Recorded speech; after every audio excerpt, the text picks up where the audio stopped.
West Midlands Police and Crime Commissioner blames weekend stabbing spree on coronavirus. The Ministry of Justice get defrauded by an incompetent security firm. More public officials showing their do as I say, not as I do mentality as senior councillor breaches COVID restrictions. This and more coming up. And don't forget, these reports are daily, Monday to Friday. Please remember to subscribe, hit that bell so you do not miss any future uploads. And if you appreciate the work I do, please consider supporting the channel for the channel Patreon page for as little as just £3 a month, as this will help me continue providing this content. Hello ladies, gentlemen, boys, girls, innies, outies and in-betweeners. My name's Dan and welcome back to another PAP Reports. It is Wednesday, the 9th of September 2020. David Jamieson, West Midlands Police and Crime Commissioner, made an absolute numpty of himself on Monday after blaming the wave of violence across Birmingham on a coronavirus pandemic. You know, nothing to do with the fact that some messed up individual who, although I don't know for sure, probably comes from a place where carrying knives and using them on people is almost second nature. Is it? In fact, David Jamieson has been accused of trying to excuse the killer's actions after his comment. Labour Police and Crime Commissioner for the West Midlands said that combined with uncertainty over their futures and jobs, a spike in violence was almost inevitable. What a load of rubbish. Warning that it would get worse unless underlying problems were addressed, such as continuing to welcome hordes of people unchecked into the country without at least finding out any potential criminal backgrounds. Is that one of the underlying problems you're talking about, Jamieson? Suzanne Webb, the Conservative MP for Stourbridge, said this is a very depressing comment from the Police and Crime Commissioner. We have seen knife crime firsthand in Stourbridge and it's beyond depressing that the PCC should even consider excuses for why someone should carry a knife. Jay Singh Sahal, the Tory candidate for West Midlands Police Crime Commissioner, said this is an appalling comment from someone who should know better. There is no justification for such a violent crime and Mr Jamieson should show some decency and now apologise for trying to excuse an alleged killer. This is a clear dog whistle attempt to deflect from Labour's record overseeing policing. A major incident is not the time for cheap politics. I support the police in their investigation, but we are stuck with a Labour Police Commissioner who cannot but help himself. Although violent crime fell during lockdown, which you would clearly expect, Jamieson thought he was predicting an unknown future when he said that it will rise again once restrictions were lifted. Exactly as you would expect to happen, so nothing amazing about those deduction skills. Jamieson said that there would be an examination of police performance following the stabbings, admitting that it seemed extraordinary that an attacker could go on a rampage for 2 hours in a major city without police intervention. But you see, the problem that we have here, Jamieson is the overseer of the Chief of Police, therefore the buck stops with Jamieson. But I bet rather than using up his £100,000 a year wage to hire legal reps to help protect his job, he'll simply use some of the £600 million budget that he has to play with to pay for his protection instead. Maybe Jamieson should be predicting why police failed to release an adequate description of the man responsible for the attack and why it took 26 hours to locate and arrest him after he was allowed to wander the streets for 2 hours, resulting in 7 injured members of the public and 1 dead. With knife crimes being such a serious threat and with police and governments always bleating on about what they're doing to curb the rise in violent knife crimes, you would imagine that the court's approach to any person found with such a weapon would be dealt with swiftly and severely. Well, think again, because on February the 3rd this year, 19-year-old Abubakar Lamadi was found in possession of an 8-inch kitchen knife at Edgewick Park in Foleshill. Even after pleading guilty to possessing a bladed article in a public place at Coventry Magistrates Court, the judge deemed it fitting to issue him with just a 26-week prison sentence, suspended for just 1 year and only £200 total costs. Because, of course, that's the way to deal with potential murderers, isn't it?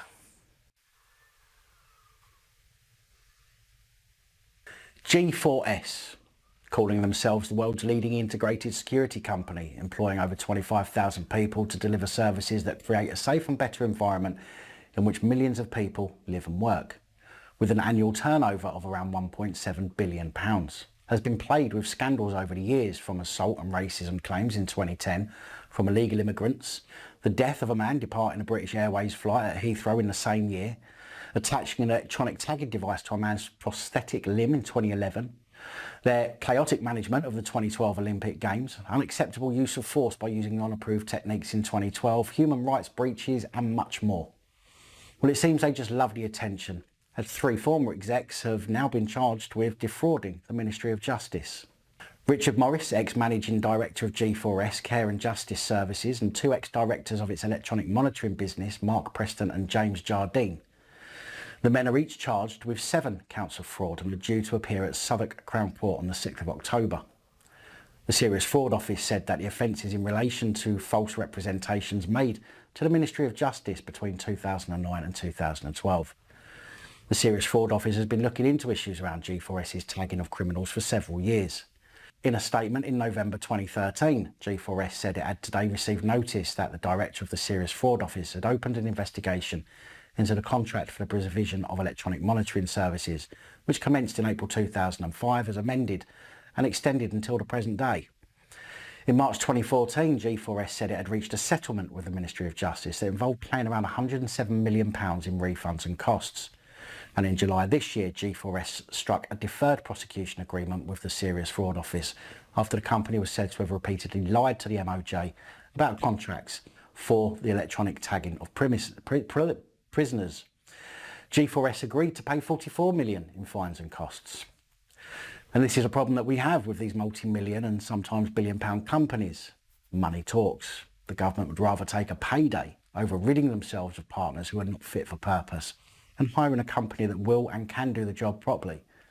We see this all the time, and it's about time those at the top started thinking of the people they are there to serve rather than how much money they can make off of a deal and for their pension pot. It's been revealed that Greater Manchester Police are saying that they had no idea that there was an Ariana Grande concert being held at the Manchester Arena the night of the attack back in May 2007. The inquiry into the Ariana Grande concert is now ongoing and having to wait for Hashim Abedi's court case to finish. Hashemi being the brother of Salman Abedi, the cretinous piece of shit who carried out the attack while around 14,000 fans were at the concert. An attack that killed 22 and injured 260. The inquiry was told that Manchester Police didn't declare a major incident for 3 hours, which is just one of what's been called a series of devastating delays and significant flaws by the force. On the second day of the hearings in Manchester, Paul Greeney QC, counsel to the inquiry, said the bombing cried out for an effective coordinated response, but that the inquiry would hear evidence of a number of failings. He said the evidence included details of a commanding officer initially believing reports of the incident to be a hoax and quickly becoming overwhelmed once a live incident was declared. Adding that police and experts said a senior Greater Manchester Police commander was ultimately accountable for the significant flaws in the Greater Manchester Police response. It's been said that they will discuss the lack of equipment, including reports of just one stretcher being used during the incident until the fire service arrived some 2 hours and 6 minutes after the attack took place. One man who was injured in the explosion was said to have been taken to by a makeshift stretcher to the triage area and left for 24 minutes, with emergency services starting chest compressions 75 minutes after he was first injured. Greeny said it was surprising that Greater Manchester Police had not made any provision or plan for the concert that night, revealing that officers did not even know the event was taking place. Instead, it was left to British Transport Police officers, specialising in the railways, to take the lead, and confusion in the chain of command led to major delays and failings in the aftermath of the incident. Now, I can see this being a long and drawn-out inquiry, highlighting failings that, like the shooting of Anthony Granger by Manchester Police in 2012, will see police chiefs try and lie their way out of being held accountable, facing no criminal charges or disciplinary action, allowed to resign and left to live their lives on their cushy pension. I do hope that's not the case, but based on what we know about the police and how they never take responsibility for their actions, I fear that many people will be left with little to no justice over this incident. Well, we spoke on the 7th of September about Maureen McCourt, the mother of Helen McCourt, who was murdered about 30 years ago, and the ensuing Helens Law that was introduced in March this year. The Prisoner's Disclosure of Information about Victims Bill which places a legal duty on the parole board to consider the anguish caused by murderers who refuse to disclose the location of a victim's body when considering release, meaning that murderers and paedophiles who refuse to disclose information about the victims could spend longer in jail. Well, we love to see consistency in law on this channel, and I'm not pleased to tell you that Russell Causley, who killed his wife Carol in Bournemouth in 1985, who was locked up in 1996, even though they couldn't find a body, and was in fact the first person to be locked up for murder without a body, has been granted parole, even though he has never revealed the whereabouts of her body. Carol's grandson, Neil Gillingham, has made several pleas for 78-year-old Causley to stay in jail until he reveals everything, which, based on Helens Law, which was only passed 5 months ago, should be the default, taking into account those who may genuinely not know where the body could be. Blasting the decision to free Causley, Neil said it was disgraceful, calling the parole board feckless fools, adding, "I first heard of the decision this morning, and my first reaction was one of complete anger. I cannot believe that this is happening. From the first parole hearing in 2014, my grandfather's behaviour has been nothing but contemptuous. There has been nothing to prove that he's not the risk that he was all those years ago. What has he done to show his mindset has changed in that time is absolutely disgraceful. The parole board have completely ignored his behaviour, and their decision is irrational and illogical. They've also ignored our legitimate concerns and have left us having to live with this. From my point of view, they are feckless fools and nothing more than professional pen pushers." Neil Gillingham intends to appeal the decision of the parole board, and any further information I will of course let you know. Now let's talk about coronavirus. I know you've all missed having COVID discussed here in these reports. It's been said that almost half of recent COVID cases in Coventry are from within a single postcode area.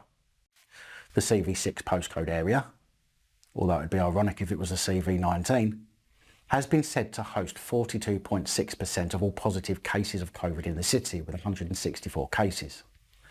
Last week, the council issued a warning to residents in St Michael's, CV1, and Lower Stoke, CV3, urging them to keep on top of coronavirus guidelines to avoid local lockdown action following another rise in cases.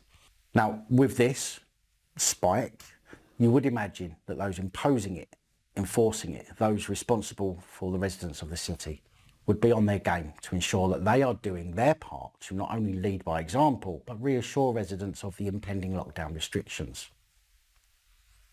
Well, think again, because senior Coventry Labour councillor Tariq Khan was filmed shaking hands with and hugging people, receiving a garland and posing for photos before saluting to the camera at a gathering that breached restrictions and had to be broken up by police on Sunday, August the 23rd.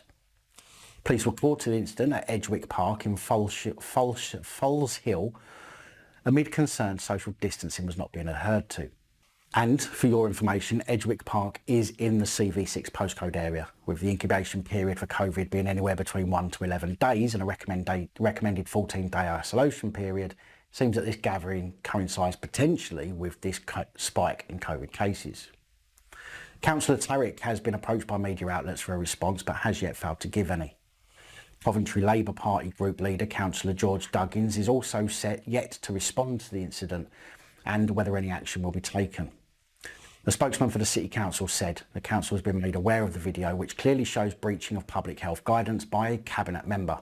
As a public health body, the council condemns this behaviour and urges everybody to follow the rules and guidance which are in place to limit the transmission of the COVID-19 virus and keep people across the city as safe and well as possible during these challenging times. It's been suggested that in August, warnings were issued in the CV6 area incorporating Foles Hill after a rise in COVID-19 cases, with a walk-in testing facility open in Broad Street in response. A West Midlands police spokesperson said, "We were called to a report of a large group of people in Edgewick Park, Foles Hill Road, Coventry at about 7:45 on Sunday 23rd of August. There were concerns that social distancing was not being adhered to. When officers attended, they found that there were several groups playing volleyball. We are patrolling the park regularly, with officers attending both during the day and in the evening." Well, let's see what happens here. Will Councillor Tariq hold his hands up and resign now that the public trust in him is going to be shot through, or will he fight to remain in his seat on the council?